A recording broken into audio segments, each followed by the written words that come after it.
Hello student, how are you? Welcome to our channel SS academy online. Student, आज हम study करेंगे explanation of mirage with the help of refraction. Means student, प्रकाश के अपवर्तन के आधार पर हम मिराज मतलब मृगतृष्णा जो घटना होती है उसका अध्ययन करेंगे। ठीक है स्टूडेंट, मृगतृष्णा क्या होता है? तो आपने गर्मी के दिनों में देखा होगा, गर्मी के मौसम में रेगिस्तान जैसे क्षेत्र में क्या होता है कि अर्थ के कांटेक्ट की जो लेयर होती है एयर की, मतलब हवा की जो परतें होती है वो ज़्यादा गर्म हो जाती है, और जैसे जैसे थोड़े ऊपर हम जाते हैं तो वहाँ पर हवा की परतें मतलब एयर की जो लेयर होती है वो कम गर्म होती है। तो टेम्परेचर में चेंजेस की वजह से मीडियम की मतलब एयर की ऑप्टिकल डेंसिटी चेंज हो जाती है, और ऑप्टिकल डेंसिटी चेंज होने की वजह से रिफ्रैक्टिव इंडेक्स चेंज हो जाता है। जैसे कि मान लिया जाए यहाँ पर अर्थ है, ये अर्थ है, ठीक है, और अर्थ के कांटेक्ट में जो लेयर है ये एयर की लेयर है, मतलब हवा की कुछ परतें हैं। क्या है ये? एयर है, इसकी लेयर है। जैसे अर्थ के कांटेक्ट की मैं बात करूं तो अर्थ के कांटेक्ट में टेम्परेचर बहुत ज़्यादा होने की वजह से यहाँ की ऑप्टिकल डेंसिटी, यहाँ के एयर की जो ऑप्टिकल डेंसिटी होती है वो क्या हो जाती है? ऑप्टिकल डेंसिटी कम, और कम हो जाने की वजह से यहाँ का रिफ्रैक्टिव इंडेक्स क्या होता है? थोड़ा कम होता है। ठीक है, ऑप्टिकल डेंसिटी की वैल्यू पे डिपेंड करता है रिफ्रैक्टिव इंडेक्स। अब हम जैसे जैसे ऊपर बढ़ते हैं इस साइड में तो क्या होता है कि ऑप्टिकल डेंसिटी बढ़ने लगती है, मतलब टेम्परेचर थोड़ा कम होने लगता है और ऑप्टिकल डेंसिटी बढ़ने लगती है। यहाँ की वायु कुछ ठंडी होती है यहाँ की अपेक्षा।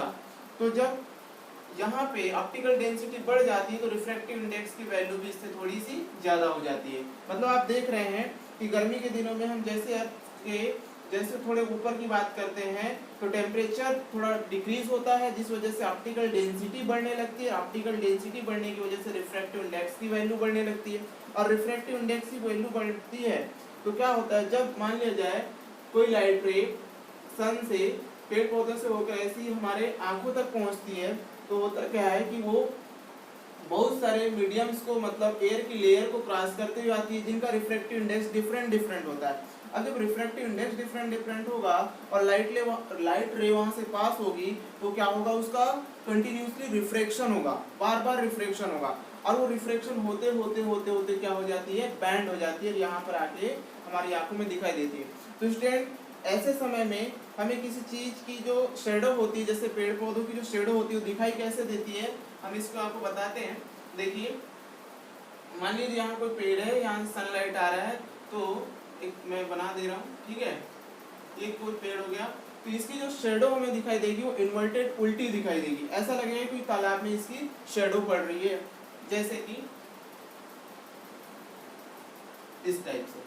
ठीक है, ऐसा कुछ दिखाई देता है, इसी घटना को बोलते हैं मिराज। ठीक है, मृगतृष्णा हिंदी में बोला जाता है। ठीक है स्टूडेंट, तो चलते हैं इसको एक्सप्लेन करते हैं with the help of refraction. Student, हमारी जो टेक्स्ट बुक होती है 11th-12th क्लास में जो यूज की जाती है उसमें जनरली ये बताया जाता है कि ये जो फिनोमेना है मिराज, ये किस पे बेस्ड है? Total internal reflection. किस पे? टोटल इंटरनल रिफ्लेक्शन का मतलब होता है पूर्ण आंतरिक परावर्तन, और पूर्ण आंतरिक परावर्तन। बट हम इसको, ये जो मिराज होता है इसको हम रिफ्रैक्शन पे प्रूफ करेंगे कि ये जो फिनोमेना है ये टोटल इंटरनल रिफ्लेक्शन का नहीं बल्कि किससे प्रूफ करेंगे? रिफ्रैक्शन से। ठीक है, ये जो लाइट बेंड हुई है ये टोटल इंटरनल रिफ्लेक्शन के कारण नहीं बल्कि किसके कारण? रिफ्रैक्शन मतलब अपवर्तन के कारण। कैसे? देखते हैं थोड़ी देर। सबसे पहले हम टोटल इंटरनल रिफ्लेक्शन क्या होता है इसको समझ लेते हैं। ठीक है, स्टूडेंट, टोटल इंटरनल रिफ्लेक्शन में क्या होता है कि दो कंडीशन होती है। एक तो लाइट रे को denser medium to rarer medium जाना चाहिए, और दूसरी कंडीशन कि एंगल ऑफ इंसिडेंस को क्रिटिकल एंगल से ज़्यादा होना चाहिए। मतलब मान लिया जाए ये कोई इंसिडेंट रे है जो गई डेंसर मीडियम से, मान लीजिए वाटर है, इस साइड एयर है, इधर क्या है? एयर, और इस साइड में क्या है? वाटर है। ठीक है, तो डेंसर टू रेयर जाएगी तो ये नॉर्मल से बेंड हो जाएगी, अवे फ्रॉम द नॉर्मल। मतलब ये है नॉर्मल और ये इंटरफेस, मतलब अभिलंब से कुछ दूर हट जाएगी। ये इसका ओरिजिनल पाथ है और ये रिफ्रैक्टेड रे है और ये इंसिडेंट रे। स्टूडेंट, ये एंगल होता है angle of incident I.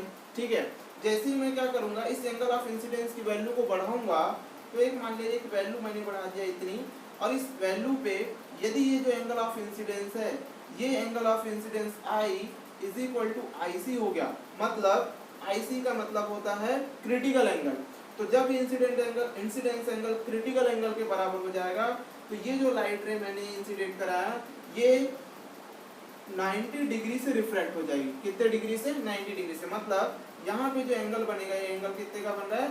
R is equal to 90 degree का। कब? जब I is equal to IC होगा। स्टूडेंट और ये देखा जाए कि इसकी वैल्यू और बढ़ा दिया जाए, मतलब एंगल ऑफ इंसिडेंस की वैल्यू अब क्रिटिकल एंगल से भी ज्यादा कर दी जाए, मतलब कुछ इस टाइप से, कुछ ऐसा कर दिया जाए तो ये जो लाइट रे है इस मीडियम में रिफ्लेक्ट ना हो करके इसी मीडियम में क्या हो जाएगी? रिफ्लेक्ट हो जाएगी, मतलब कुछ ऐसा। ठीक है। और यहाँ पे जो एंगल ऑफ इंसिडेंस है I, ये जो है एंगल ऑफ रिफ्लेक्शन होगा और इसकी जो वैल्यू R होगी इस कंडीशन में, मतलब ये इंसिडेंट रे और इस रे को बोलेंगे रिफ्लेक्टेड रे। यहाँ पे ये रे थी रिफ्रैक्टेड रे और ये रे हो गई अब रिफ्लेक्टेड रे। ठीक है। तो स्टूडेंट यही होता है टोटल इंटरनल रिफ्लेक्शन। एक तो कंडीशन ये है इसमें कि लाइट रे को denser medium to rarer medium जाना चाहिए। दूसरी कंडीशन ये है कि angle of incidence is greater than angle of critical angle, then the light ray make same medium. ठीक है। तो लाइट रे क्या होती है? सेम मीडियम में रिफ्लेक्ट हो जाती है, परावर्तित हो जाती है। और जब ये परावर्तित होती है तो परावर्तन के नियमों का पालन करती है, मतलब लॉ ऑफ रिफ्लेक्शन को भी फॉलो करती है। और लॉ ऑफ रिफ्लेक्शन का मतलब है जितना एंगल ऑफ इंसिडेंस होगा उतना ही क्या होगा? एंगल ऑफ रिफ्लेक्शन आर भी होगा, उतना ही होगा। ठीक है। मतलब ये यदि एंगल मैं बोलूँ कि 30 डिग्री है तो ये वाला भी एंगल कितना होगा? 30 डिग्री ही होगा। ठीक है। टोटल इंटरनल रिफ्लेक्शन एक रिफ्लेक्शन का ही फिनोमेना है जो कि अपवर्तन के बाद होता है। लाइट रे रिफ्लेक्ट ना होकर के उसी मीडियम में क्या हो जाती है? रिफ्लेक्ट हो जाती है और पूर्णतः ये रिफ्लेक्शन के लॉ को फॉलो करती है, कंप्लीटली फॉलो करती है। ठीक है। ये होता है लॉ ऑफ रिफ्लेक्शन, मतलब टोटल इंटरनल रिफ्लेक्शन। तो बताया जाता है कि जो मिराज जैसी जो फिनोमेना होती है वो टोटल इंटरनल रिफ्लेक्शन पे बेस्ड है। यदि ये मिराज जो बना के आपको दिखाया गया है ये मिराज टोटल इंटरनल रिफ्लेक्शन पे बेस्ड है, पूर्ण आंतरिक परावर्तन की घटना पर बेस्ड है, तो देखते हैं इसके लिए क्या चाहिए, इसके लिए क्या कंडीशन होनी चाहिए इस पे बेस्ड है। तो angle of incidence is equal to angle of reflection, मतलब 30 डिग्री ये है तो ये भी 30 होना चाहिए, ऐसा कुछ भी होना चाहिए, पर दोनों की वैल्यू कैसी होनी चाहिए? बराबर होनी चाहिए, है ना।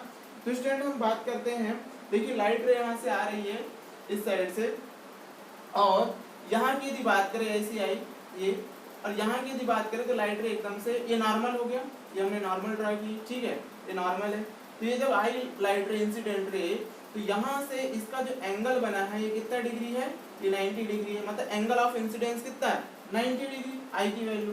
तो टोटल इंटरनल रिफ्लेक्शन यदि है तो एंगल ऑफ रिफ्लेक्शन मतलब ये हो जाएगा एंगल ऑफ रिफ्लेक्शन, इसकी वैल्यू कितनी होनी चाहिए? 90 डिग्री। ठीक है। बट आप यहाँ पे देख रहे हैं कि यदि ऐसी सीधी आई है हॉरिजॉन्टल तो ये ऐसी बैंड नहीं होना चाहिए, लाइट रे को ऐसी सीधी ही निकल जाना चाहिए, मतलब हर समय ये लॉ ऑफ रिफ्लेक्शन को फॉलो करना चाहिए, हर समय लॉ ऑफ रिफ्लेक्शन को फॉलो करना चाहिए। मतलब लाइट रे को इस साइड बैंड ही क्यों होनी चाहिए? ये ऐसी सीधी निकल जानी चाहिए, है ना। क्यों? यदि टोटल इंटरनल रिफ्लेक्शन है तो टोटल इंटरनल रिफ्लेक्शन क्या है? Angle of incidence is equal to angle of reflection. ये जितना है ये यदि 90 डिग्री है तो ये भी कितना होना चाहिए? 90 डिग्री होना चाहिए। बट आप यहाँ पे देख पा रहे हैं ये तो 90 डिग्री है बट ये एंगल 90 डिग्री नहीं है क्योंकि लाइट रे यहीं से बैंड हो गई है। ठीक है। तो ये टोटल इंटरनल रिफ्लेक्शन नहीं तो है क्या? रिफ्लेक्शन है। इसे हम प्रूव करते हैं। ठीक है। अब रिफ्लेक्शन का फिनोमेना किस प्रिंसिपल पे या किस लॉ पे बेस्ड होता है? तो स्नेल्स लॉ पे बेस्ड होता है। तो हम इसके लिए स्नेल्स लॉ देखेंगे और स्नेल्स लॉ के थ्रू प्रूफ करके बताएंगे कि ये जो फिनोमेना है मिराज का बनना मतलब मृगतृष्णा का बनना ये किस पे बेस्ड है? लॉ ऑफ रिफ्लेक्शन, अपवर्तन पे बेस्ड है। ठीक है। तो चलिए देखते हैं इसको।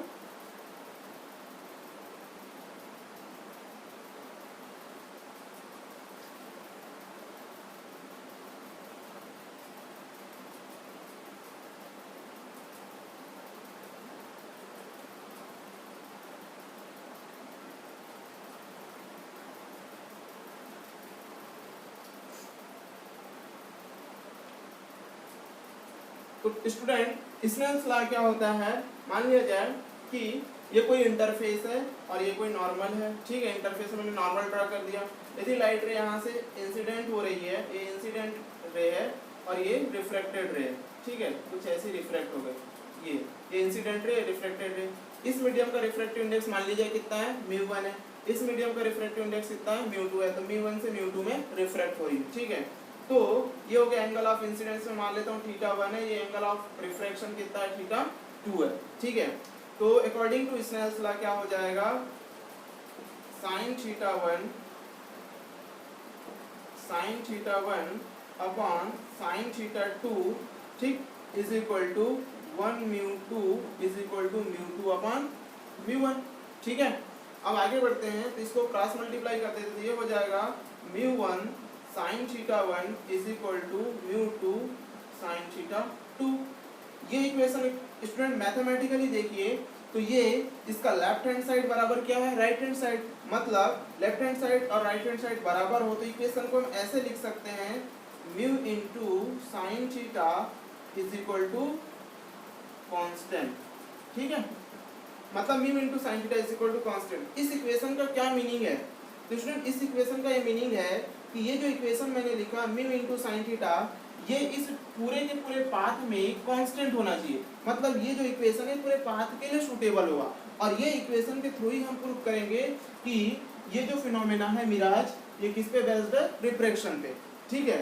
μ इंटू साइन थीटा, जहाँ μ रिफ्रैक्टिव इंडेक्स है और थीटा, ठीक है, एंगल है, ठीक। तो इस इक्वेशन से हम इस पाथ को बताएंगे कि रिफ्लेक्शन के थ्रू लाइट बैंड हो रही है, ना कि टोटल इंटरनल रिफ्लेक्शन के बेस पे, ठीक है।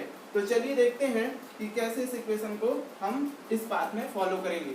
तो मान लिया जाए स्टूडेंट, मैं यहाँ क्या करता हूँ कि इस ट्रेजेक्ट्री में, इस पाथ में, इस लाइट के पाथ में एक कोई पॉइंट ले लेते हैं यहाँ पर, ठीक है, और इस पॉइंट में एक फिर से नॉर्मल ड्रा कर लेते हैं। ये कोई नॉर्मल हो गया इस पाथ में, ठीक है, ये टेंजेंट है, तो यहाँ पे मैंने नॉर्मल ड्रा कर लिया। तो यहाँ से इसका एंगल मान लेते हैं कितना है, थीटा है, और यहाँ पे जो रिफ्रैक्टिव इंडेक्स है कितनी मान लेते हैं, म्यू है। कुछ भी वैल्यू हो सकती है, म्यू मान के चलते हैं, एंगल कुछ भी हो सकता है, हम थीटा मान के चलते हैं, ठीक है। तो यहाँ पे रिफ्रैक्टिव इंडेक्स हो गया म्यू, और यहाँ पे थीटा हो गया एंगल। तो यहाँ पे इक्वेशन क्या होगा, mu into sine theta is equal to constant. यहाँ पे भी यदि यहाँ पे मैं नॉर्मल ड्रा कर लूँ ऐसा, और यहाँ पे बोलूँ तो यहाँ भी mu into sine theta is equal to constant होगा। यहाँ पे भी वही बात होगी, मतलब mu into sine theta is equal to constant. यहाँ पे भी वही होगा, mu into sine theta is equal, मतलब ओवरऑल पूरे पाथ में इस इक्वेशन को फॉलो करना, ये इक्वेशन सुटेबल होगा, ठीक है। तो स्टूडेंट एक बात करते हैं कि सबसे जो मेन बात है इस टर्निंग पॉइंट की, जो एक सेंटर पॉइंट है, इस टर्निंग पॉइंट से हम बताएंगे कि सही में रिफ्लेक्शन हो रहा है कि टोटल इंटरनल रिफ्लेक्शन। तो इस पॉइंट पे विचार करते हैं कि यहाँ का रिफ्रैक्टिव इंडेक्स हमें पता नहीं है, मान लेते हैं कि यहाँ का जो रिफ्रैक्टिव इंडेक्स है इस सेंटर पॉइंट का कितना मान लेते हैं, म्यू नॉट, ठीक है। इस ओरिजिन का रिफ्रैक्टिव इंडेक्स कितना है, म्यू नॉट। और मैं क्या कर लेता हूँ कि नॉर्मल को ऐसे मान के चलता हूँ कि ये कौन सी एक्सिस है, ये एक्स एक्सिस है, और यहाँ पे ये जो है ये इसको कौन सी एक्सिस मान के चल लेते हैं, वाई एक्सिस, ठीक है, ये वाई एक्सिस। अब मैं थोड़े से दूर चलता हूँ यहाँ से, तो यहाँ से मैं जैसे जैसे आगे बढ़ रहा हूँ तो आप देख रहे हैं कि मैं एक्स एक्सिस की ओर बढ़ रहा हूँ कि वाई एक्सिस की ओर, ये कुछ ऊपर जा रहा है, तो मैं बढ़ रहा हूँ एक्स एक्सिस की तरफ, ठीक है। तो एक्स एक्सिस की तरफ मैंने भी बताया था कि टेम्परेचर चेंज होने की वजह से ऑप्टिकल डेंसिटी चेंज हो जाती है, और ऑप्टिकल डेंसिटी चेंज होने की वजह से रिफ्रैक्टिव इंडेक्स की वैल्यू भी चेंज हो जाती है। और जैसे जैसे हम ऊपर जाते हैं रिफ्रैक्टिव इंडेक्स की वैल्यू ग्रेजुअली चेंज होती जाती है, मतलब इंक्रीज होती जाती है। क्या होता है, जैसे जैसे ऊपर जाते हैं हम तो रिफ्रैक्टिव इंडेक्स की वैल्यू बढ़ती जाती है, ठीक है, लीनियरली बढ़ती है। तो यहाँ पे एक लीनियर इक्वेशन बना के लिख रहा हूँ इस पॉइंट के रिफ्रैक्टिव इंडेक्स के लिए, इस पॉइंट से थोड़ा सा ज्यादा होगा यहाँ का रिफ्रैक्टिव इंडेक्स, क्योंकि ये वाला पॉइंट इससे कुछ नीचे, मतलब ये वाला पॉइंट इस पॉइंट से कुछ कैसा है, ऊपर है, तो यहाँ का रिफ्रैक्टिव इंडेक्स थोड़ा ज्यादा होगा। यहाँ का रिफ्रैक्टिव इंडेक्स मैं मान लेता हूँ कितना है, mu naught plus alpha into x. ये एक लीनियर इक्वेशन है, क्योंकि देखिए यहाँ का refractive index mu naught plus alpha x, मतलब थोड़ा ज्यादा यहाँ पे, क्योंकि ये ऊपर, ठीक है। और स्टूडेंट यहाँ पे जो अल्फा की वैल्यू है बहुत ही छोटी, मतलब वेरी वेरी स्मॉल, कैसी वैल्यू, बहुत ही कम, ठीक है, वेरी स्मॉल। एक्स क्यों लिखा गया है, वेरिएबल है, क्योंकि हम कौन से डायरेक्शन में बढ़ रहे हैं, एक्स डायरेक्शन में, इसलिए एक्स की डायरेक्शन में इसकी वैल्यू चेंज होगी, और चेंज भी कैसी, मतलब इंक्रीज होगी, ठीक है। तो ये आप समझ गए इतना, ठीक है स्टूडेंट। तो हम क्या करते हैं, अब इन दोनों पॉइंट की बात करते हैं, तो सेंटर वाला पॉइंट और ये वाला पॉइंट, जहाँ पे मैंने refractive index mu naught plus alpha x लिया हूँ, मेरे इस इक्वेशन के according mu into sine theta is equal to constant के अकॉर्डिंग ये इक्वेशन यहाँ भी फॉलो होना चाहिए और ये इक्वेशन यहाँ भी फॉलो होना चाहिए, मतलब दोनों को कंपेयर करते हैं, दोनों की वैल्यू कांस्टेंट होनी चाहिए। ठीक है, तो देखते हैं क्या होगा। म्यू की जगह हो जाएगा, यहाँ की बात करते हैं mu naught plus alpha x.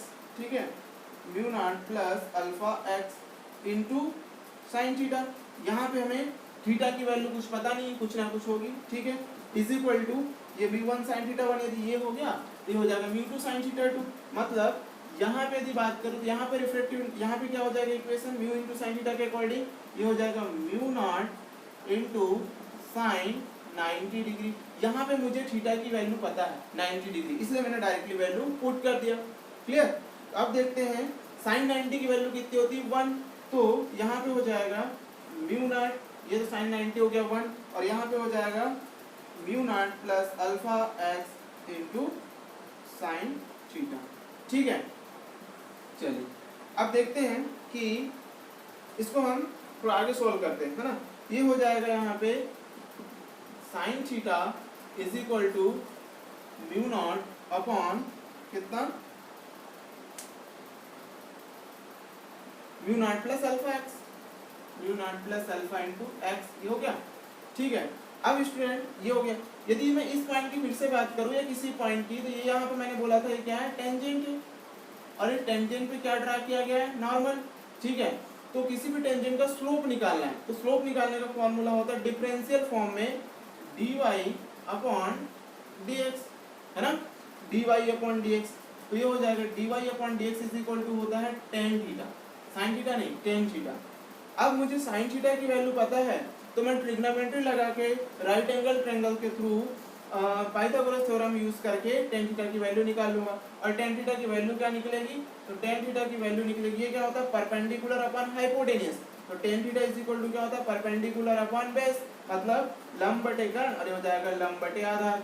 तो लंब बटे कर्ण है तो आप निकाल लेंगे, परपेंडिकुलर को ऊपर जैसे का तैसे ही आ जाएगा, अपॉन हाइपोटेन्यूज निकालेंगे, बेस निकालेंगे, तो स्क्वायर रूट में क्या हो जाएगा, ये है आपका हाइपोटेन्यूज का स्क्वायर, मतलब mu naught plus alpha x का whole square minus mu naught का होल स्क्वायर।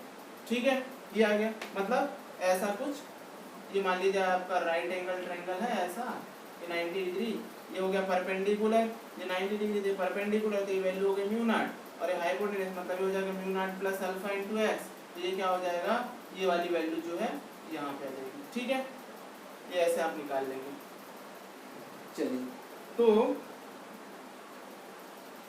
इसके बाद सॉल्व करते हैं।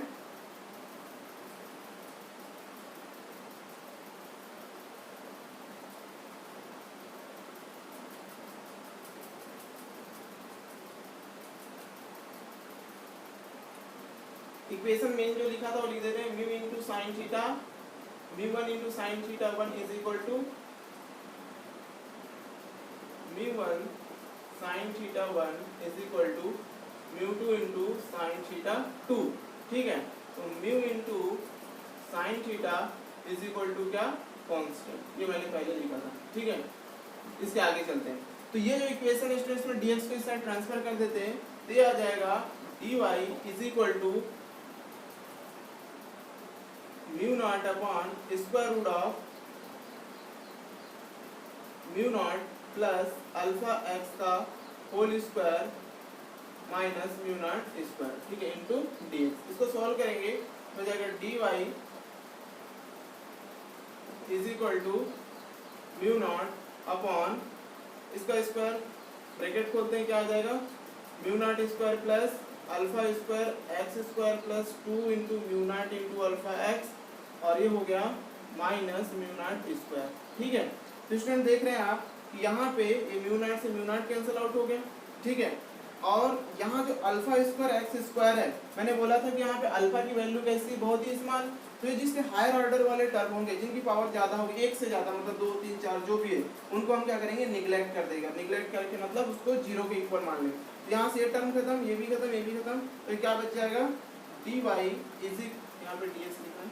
ठीक है, dy इज इक्वल टू हो जाएगा कितना, म्यू नॉट अपॉन ये बचा 2 into mu not alpha x, simple 2 mu naught alpha into x, कोई दिक्कत नहीं। अब यहाँ से देख रहे हैं आप, यहाँ म्यू नॉट है, यहाँ रूट म्यू नॉट है, तो ये म्यू नॉट से म्यू नॉट कैंसिल होगा, तो ऊपर क्या आ जाएगा, ये म्यू नॉट से म्यू नॉट कैंसिल होगा, तो यहाँ क्या बच जाएगा, रूट म्यू नॉट, है ना, यहाँ पे बच जाएगा। तो हम इसको कैसे लिखेंगे, dy इज इक्वल टू, ये रूट में एक साथ लगा दे रहा हूँ, ये हो जाएगा कितना, म्यू नॉट ऊपर आ गया अपॉन 2 आ गया, और यहाँ पे अल्फा आ गया। और स्टूडेंट में जो x है 1/√x को मैं कुछ ऐसा लिख रहा हूँ, देखिए कैसा, 1/√x है, तो 1/√x को मैं ऐसा लिख सकता हूँ इनटू, अलग से लिख दे रहे हैं 1/√x इनटू dx, ठीक है, क्योंकि वेरिएबल ये कांस्टेंट है बस। अब स्टूडेंट क्या करते हैं, एक हमारा डिफरेंशियल इक्वेशन तैयार हो गया। क्या डिफरेंशियल इक्वेशन, इसको हम इंटीग्रेट कर देते हैं बोथ द साइड, ठीक है। तो इसको हम इंटीग्रेट करते हैं,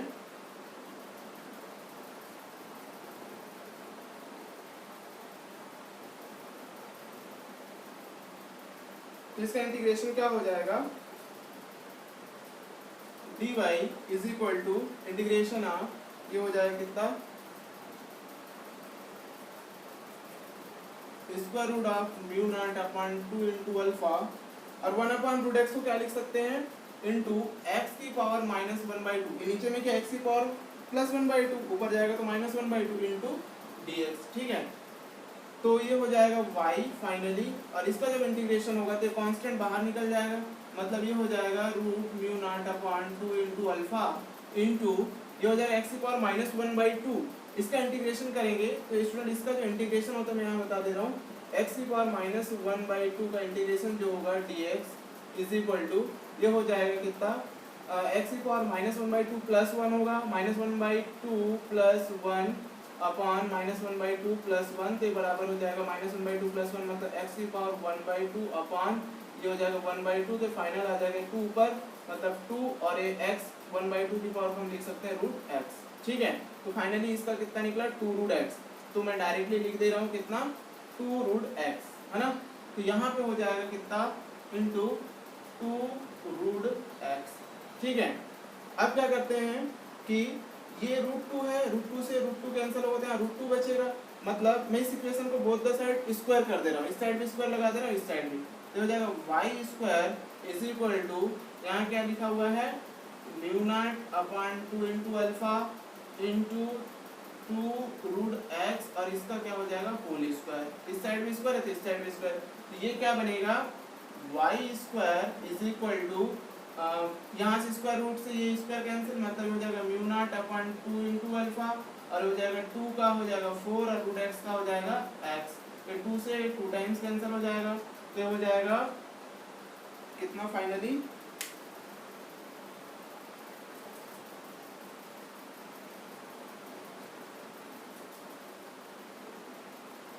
ये हो जाएगा y² is equal to mu naught, मतलब म्यू नॉट अपॉन, ये ऊपर 2 बचा, 2 इंटू म्यू नॉट अपॉन कितना, अल्फा, और हो जाएगा इस साइड में x, 2 into mu naught upon alpha into x, ठीक है।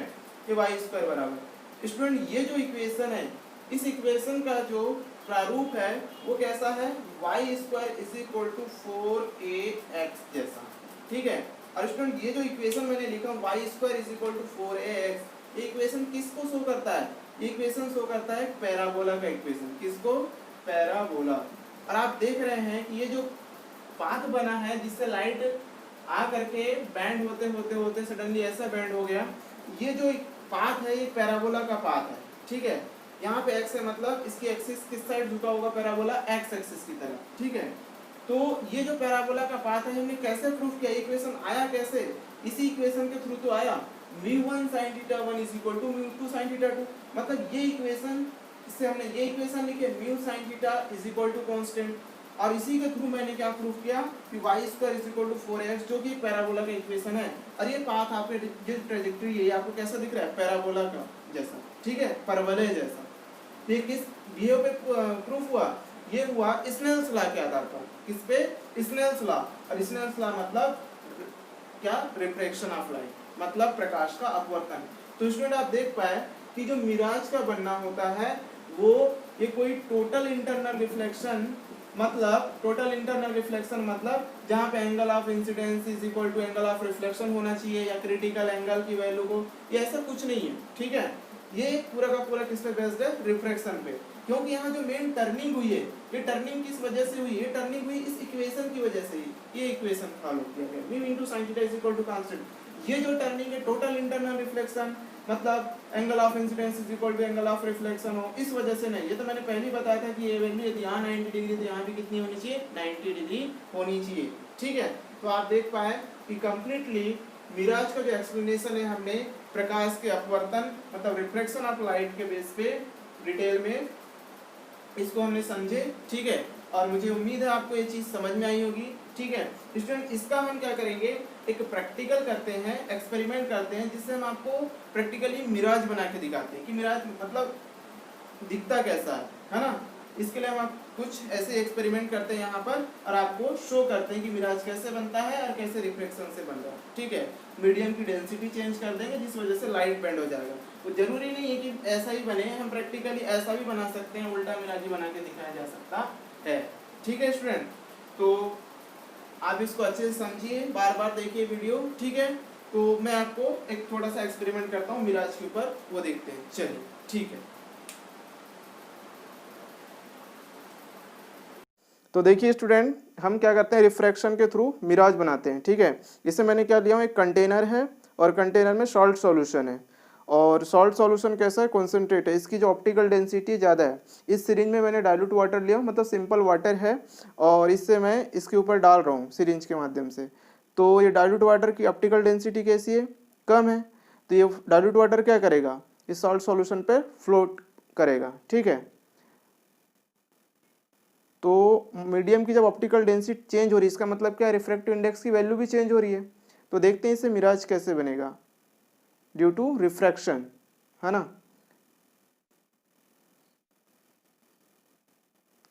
इसे एकदम धीमे धीमे डालना है ताकि वाटर उसके ऊपर फ्लोट करे, ठीक। चलिए, तो हम क्या करते हैं, एक लेज़र लेते हैं, यह है लेज़र लाइट। और इस लेज़र से मैं क्या करूँगा, इस कंटेनर में लाइट डालूंगा, जिस वजह से ये लाइट यहाँ से जाएगा। जब इस सॉल्ट सॉल्यूशन में लाइट मारा जाएगा तो इसकी ऑप्टिकल डेंसिटी सेम होने की वजह से लाइट स्ट्रेट जाना चाहिए। और जैसे जैसे मैं लाइट को ऊपर ले जाऊंगा तो जैसे ही लाइट इंटरफेस से पहुंचेगा क्या होगा, बैंड होगा, और बैंड होते ही मिराज जैसा एक फिनोमेना होगा, ठीक है। तो देखते रहिए, देखिए ये लेज़र लाइट है जो कि मैंने इस पर डाला है। ये लाइट एकदम स्ट्रेट है, देखिए जैसे जैसे मैं इसको ऊपर ले जा रहा हूँ स्ट्रेट है, अभी भी स्ट्रेट है, ये भी अभी भी स्ट्रेट है, स्ट्रेट है।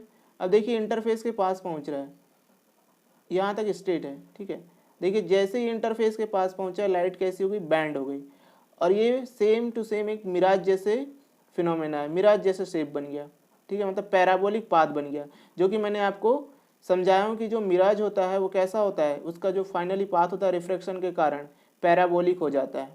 इसका एक इक्वेशन भी हमने मैथमेटिकली देखे हैं, y square is equal to 4ax, है ना। तो ये आप देख पा रहे हैं, फिर से देख लीजिए एक बार। ये लाइट रे है, लेज़र लाइट में जो मैंने डाला, एकदम ये स्ट्रेट गई, same medium same, diffractive index same. अब जैसे इसको मैं ऊपर ले जा रहा हूँ, अभी तक स्ट्रेट है, इसके बाद ये जैसे ऊपर जा रही है, ये क्या हो रहा है, मीडियम की डेंसिटी चेंज होने की वजह से इंटरफेस पे ये बैंड हो रही है अंदर की तरफ। तो ये पैराबोला उल्टा बना है जो हमने आपको बोर्ड में समझाया था उससे, ठीक है।